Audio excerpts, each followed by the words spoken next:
ஆன்மீக சொந்தங்கள் அனைவருக்கும் அன்பான காலை வணக்கம். நாம் நம்மளுடைய சேனலில் தொடர்ந்து நிறைய சுவாரஸ்யமான ஆன்மீகம் சார்ந்த தகவல்களை தாங்க பார்த்துட்டு வந்துட்டு இருக்கோம்.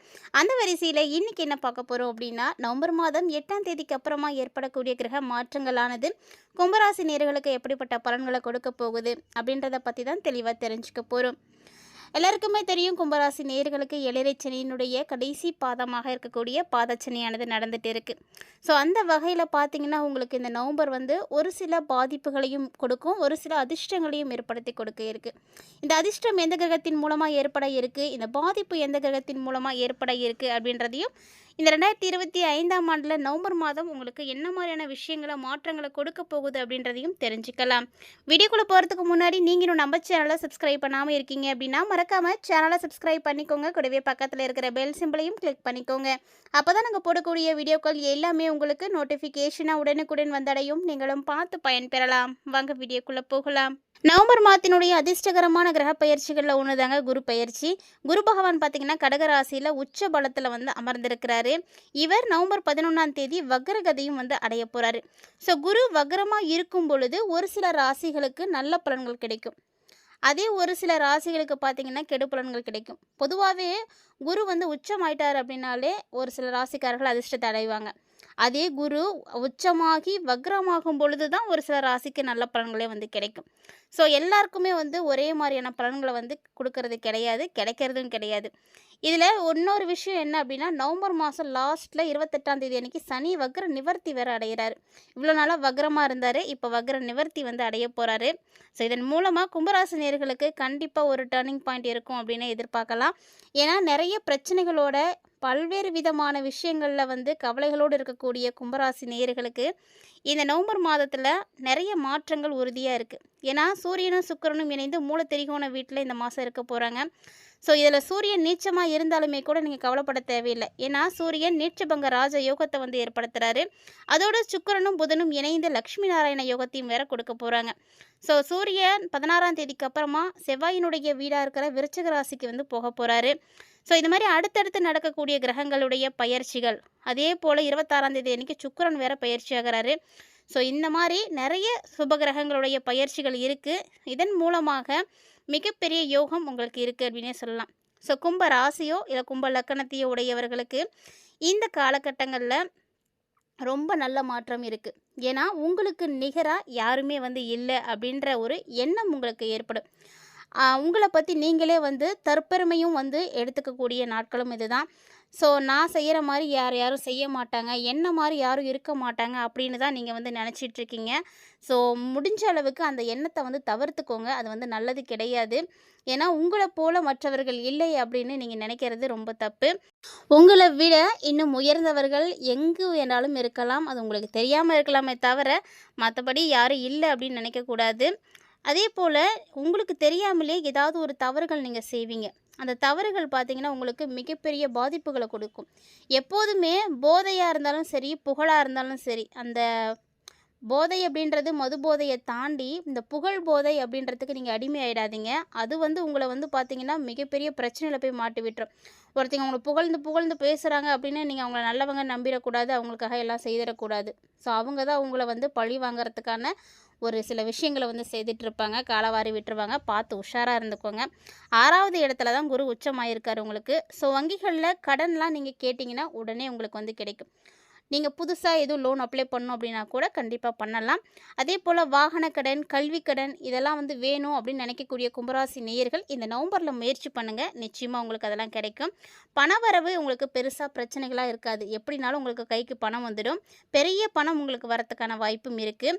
அதே போல் இந்த டைமில் உங்களை நீங்களே மெருகேற்றிக்கிட்டு உங்களுக்குள்ளே இருக்கக்கூடிய திறமைகளை நீங்கள் இன்னும் அதிகப்படுத்திக்கிட்டு உயரிய பதவிகளில் போய் அமர்றதுக்கும் வாய்ப்பு இருக்குது. ஸோ உயர் பதவி கிடைக்கும். நீங்கள் ஏற்கனவே வேலை செய்துட்டு இருக்கக்கூடிய இடத்துல கூட நீங்கள் இருக்கிற இடத்த விட அடுத்த பொசிஷனுக்கு நீங்கள் மாற்றப்படுவீங்க. ஸோ விவாகரத்து இது போன்ற விஷயங்களில் ஈடுபட்டிருக்கக்கூடியவங்களாக இருக்கீங்கன்னா உங்களுக்கு அதுவும் சாதகமாக முடியும். ஸோ இல்லற வாழ்க்கையில் பொறுத்த வரைக்கும் நீங்கள் என்ன நினைக்கிறீங்களோ அதுதான் நடக்கும். இவ்வளோ நாளாக கேட்டுட்ருக்கேன், கிடைக்கவே இல்லை அப்படின்னு நினச்சிட்டு இருக்கக்கூடியவங்களுக்கு இந்த நவம்பரில் கிடைச்சிடும். அதே போல் இவ்வளோ நாளாக குடும்பத்தில் அந்யோன்யம் இல்லாமல் கவலைப்பட்டுட்டு இருக்கக்கூடியவங்களுக்கெல்லாம் இப்போ ஒரு நல்ல ஒரு தீர்வு கிடைக்க போகுது அப்படின்னு சொல்லலாம். ஏன்னா ஜாதகத்தில் குருவோ அல்லது சனியோ வக்ரமாக இருக்காங்க அப்படின்னா மீண்டும் பார்த்தீங்கன்னா, குடும்பம் நவம்பர் மாதத்துக்கு அப்புறமா இணையும் அப்படின்றது தான் அர்த்தம். அது வரைக்கும் பகைய வந்து வளர்த்துக்காதீங்க.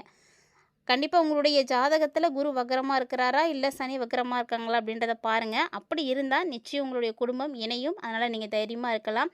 அதேபோல ஒரு சில நேரங்கள்ல உங்களுக்கு பகை உணர்வுகள் அதிகமாகும். பகை உணர்வு அப்படிங்கிறது எப்படின்னா, ஆ உங்களுக்கு அதிகமா ஈகோ பிரச்சனை வரும். இந்த ஈகோவ விட்டீங்க அப்படின்னா மட்டும் தான் நீங்க பாதிப்பு இல்லாம இருப்பீங்க. 10வது இடத்துல சூரியனும் செவ்வாயும் இணைந்து இருக்கிறாங்க. புதன் வக்ரமாகுறாரு. அதுக்கப்புறம் சுக்கிரன் வேற வந்து சேரப்போறாரு. ஸோ கண்டிப்பா உங்களுக்கு வேலைப்பளு அதிகமா இருக்கும். இவ்வளோ நாளா நீங்க லேசா வேலை செய்துட்டு இருந்திருக்கலாம், தப்பிச்சிருக்கலாம். ஆனா இனி வேலை வந்து கொஞ்சம் கடுமையா தான் இருக்கும். வேலைய வந்து நீங்க தூக்கி எறியலாம் அப்படின்ற மாரியான சூழ்நிலைகள் கூட ஏற்படும். ஏன்னா, அந்த அளவுக்கு உங்களுக்கு ஒர்க் ப்ரெஷர் இருக்கு. அதையெல்லாம் நீங்க தான் சரி கட்டணும். ராகு ராசியிலே இருக்கிறாரு. கண்டிப்பா அதனால தேவையில்லாத வாக்குவாதங்கள்லாம் ஏற்படும். வேலை செய்யக்கூடிய இடத்துல உயர் அதிகாரிகள்ட்ட எல்லாத்துட்டயுமே நீங்க கொஞ்சம் வந்து அமைதியா இருக்கணும். மரியாதையா நடந்துக்கணும். இல்லன்னா, அதன் மூலமா வேலைய இழக்கிற மாரிலாம் வரும். நெறைய பிரச்சனைகள் வரும். ஸோ எல்லாத்தையும் புரிஞ்சு நடந்துக்கோங்க. முடிஞ்ச அளவுக்கு ஈகோவ விட்டுருங்க. கோபத்த குறைச்சுக்கோங்க. எல்லாமே உங்களுக்கு எதெல்லாம் சரியா இருக்கணும்னு நினைக்கிறீங்களோ, அதெல்லாம் நல்லபடியா நடக்கணும்னா, ஒரு சில விஷயங்கள நீங்க விட்டு குடுத்து தான் போகணும். பெரும்பாலும் கும்பராசி நேயர்கள் பார்த்தீங்கன்னா, அமைதியா தான் இருப்பாங்க. ஆனா, அவங்க கோபப்படுறது எதுக்காக அப்படின்னே தெரியாத மாரியான கோபங்கள்லாம் வரும். ஒரு சில விஷயங்கள அவங்க புரிஞ்சுக்கவே மாட்டாங்க. இதுதான் அவங்களுக்குள்ள இருக்கக்கூடிய ஒரு பிரச்சனை, ஒரு மைனஸ் அப்படின்னு கூட சொல்லலாம். யார் என்ன சொன்னாலும் அப்படியே நம்பிடுறது.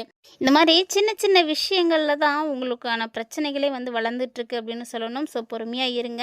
எந்த ஒரு விஷயமுமே வந்து காரண காரியம் இல்லாம நடக்கிறதும் கிடையாது. அதனால எடுத்தோம் கவிழ்த்தோம் அப்படின்னு எந்த ஒரு முடிவையுமே இந்த டைம்ல நீங்க எடுக்காதீங்க. அவசரப்பட்றாதீங்க. மேலும் இந்த டைம்ல உங்களுடைய ஆரோக்கியம் சார்ந்த விஷயங்கள்லயும் நீங்க கவனமா தான் இருக்கணும். ஏன்னா, வேலையிலயும் வந்து கவனமா இருக்கணும்னு சொல்லியிருக்கோம். ரொம்ப கவனமா தான் இருக்கணும். அது மட்டும் இல்லாம நீங்க அவசரப்பட்டு வேகமா போறீங்க, இல்ல வண்டி வாகனங்கள்ல டிராவல் பண்ணக்கூடியவங்களா இருக்கீங்க, ஆஃபீஸ் போற இடத்துல, ஸ்கூலுக்கு போற இடத்துல, காலேஜ் போற இடத்துலலாம் ரொம்ப ரொம்ப பொறுமையா போயிட்டு வாங்க. ஏன்னா, கால் முட்டியில வந்து அடிபடாம நீங்க பார்த்துக்கணும். இந்த டைம் வந்து பாதச்சனி நடந்துட்டு இருக்கு. ஸோ, அந்த கால், முட்டி, பாதம் இந்த சம்மந்தப்பட்ட இடங்கள்ல அடிபடாம வந்து பார்த்துக்கோங்க. அது ரொம்ப நல்லது. காசு பணத்துக்கு கண்டிப்பா எந்த பஞ்சமும் இருக்காது. நீங்க கவலைப்படாதீங்க. உங்களுக்கு கடனா கூட காசு கிடைச்சிடும். நீங்க கேட்ட நேரத்துல உங்களுக்கு எப்படியாவது வந்து காசுலாம் வந்து கிடைச்சிடும். பொருளாதாரம்லாம் நல்லா தான் இருக்கு. அதாவது லீஸ் அமையறது, புதுசா வீடு, இடம் இதெல்லாம் வந்து அமையறதுக்கு கூட வாய்ப்பு இருக்கு. ஆனா, உங்களுடைய ஆரோக்கியத்திலயும் கொஞ்சம் கவனமா இருந்துக்கோங்க. 6ஆம் இடம் நல்லா தான் இருக்கு அப்படின்றதுனால, நீங்க பயப்பட தேவையில்ல. நெறைய நல்ல விஷயங்கள் உங்களுக்கு வந்து நடக்க போகுது. மேலும் வந்து பார்த்தீங்கன்னா, சாப்பாட்டு விஷயத்திலயும் ரொம்ப கவனமா இருக்கணும். ஏன்னா, நமக்கு நடக்கக்கூடிய நல்லது எதுவா வேணாலும் இருக்கலாம். அது எப்போ வேணாலும் நடக்கலாம். அத நம்ம பார்க்கணும், அனுபவிக்கணும் அப்படின்னா, முதல்ல நாம நல்லா இருக்கணும். நம்ம ஆரோக்கியமா இருக்கணும். ஸோ, ஒவ்வொருத்தருமே வந்து பணத்த நோக்கி வந்து ஓடாதீங்க. ஆரோக்கியம் நல்லபடியா வச்சுக்கோங்க. ஆரோக்கியம் நல்லபடியா வச்சுக்கிட்டு, உங்களுக்கு தேவையான பணத்த சம்பாரிச்சுட்டு இருங்க. அது வேணும், இது வேணும் அப்படின்றதுக்காக நீங்க வேலை வேலைன்னு ஓடிட்டு, சரியா சாப்பிடாம இருக்கிறது, சரியா தூங்காம இருக்கிறது, அதிகமா வேலை செய்யறது. ஒரு சிலர் பார்த்தீங்கன்னா, வெளிநாட்ல வேலைக்கு போனா நெறைய சம்பளம் கிடைக்கும் அப்படின்றதுக்காக குடும்பத்த விட்டு போறது, அந்த சந்தோஷத்த இழக்கிறது, மகிழ்ச்சிய இழந்துர்றது. இது எல்லாமே வந்து ஒரு கட்டத்தில உங்களுக்கு எப்போ தேவைப்படும்னா, நீங்க நல்லா இருந்தீங்கன்னா மட்டும் தான் அத அனுபவிக்கவே முடியும். நீங்க இவ்வளோ தூரம் கஷ்டப்படுறதே அதுக்கு தான். அதனால ஆரோக்கியமா முதல்ல இருங்க. ஆரோக்கிய ரீதியான நெறைய விஷயங்கள வந்து நீங்க பார்த்துக்கிறது நல்லது. சரியான சாப்பாடு சாப்பிடணும். இல்லன்னா இந்த டைம்ல அஜீரண கோளாறுகள்லாம் வந்து ஏற்படலாம். ஸோ சாப்பிடாம இருந்தாலும் இது மாதிரியான பிரச்சனைகள் ஏற்படும். அதிகமா சாப்பிட்றது, தேவையில்லாம சாப்பிட்றது, அவுட் சைட் ஃபுட்ஸ் அதிகமா எடுத்துக்கிறது, இதெல்லாம் வந்து விட்டுட்டு வீட்ல ஆரோக்கியமா சமைச்சு சாப்பிடுங்க. இதுவே போதுமானதா இருக்கும். அதுக்காக ஆரோக்கியத்தில பெருசா பிரச்சனைகள் வந்துடுமோ அப்படின்லாம் பயப்படாதீங்க. சின்ன சின்ன பிரச்சனைகள் உங்களுக்கு ஏற்பட்டுட்டு தான் இருக்கும். அப்பப்போ வந்து ஏதாவது தொந்தரவுகள் கொடுக்குற மாரி இருக்கும். அதனால ஆரோக்கியத்தில நல்லபடியா கவனம் எடுத்துக்கோங்க. ஸோ தொடர்ந்து உங்களுக்கு நெறைய நல்ல விஷயங்கள் தான் வந்து நடக்க இருக்கு. சனீஸ்வர பகவான் வக்ர நிவர்த்தி ஆனதுக்கு பிறகு உங்களுக்கு ஒரு சில பாதிப்புகளும் இருக்கு. அதனால கவனமா இருக்கணும். அதேபோல குரு வந்து நல்லா இருக்காரு. 6ஆம் இடம் நல்லா தான் இருக்கு. நல்ல வலுப்பெற்று இருக்கு அப்படிங்கும் பொழுது நீங்க பயப்படவே தேவையில்ல. தொடர்ந்து கும்பராசி நேயர்களுக்கு அதிர்ஷ்டங்களானது கிடைக்கிறதுக்கு துர்க்கை அம்மனை நீங்க வழிபாடு செய்யுங்க. துர்க்கைக்கு அபிஷேகம் செய்யுங்க. அது வந்து உங்களுக்கு மிகப்பெரிய ஏற்றத்த கொடுக்கும். இந்த மாதம் ஏதாவது ஒரே ஒரு நாளாவது நீங்கள் கண்டிப்பாக வந்து துர்க்கையை வழிபாடு செய்யுங்க. உங்கள் வீட்டுக்கு பக்கத்தில் துர்க்கை அம்மன் கோவில் இருக்குன்னா நீங்கள் போங்க. நீங்கள் துர்க்கைக்கு எலுமிச்சை தீபம் கூட போடலாம்.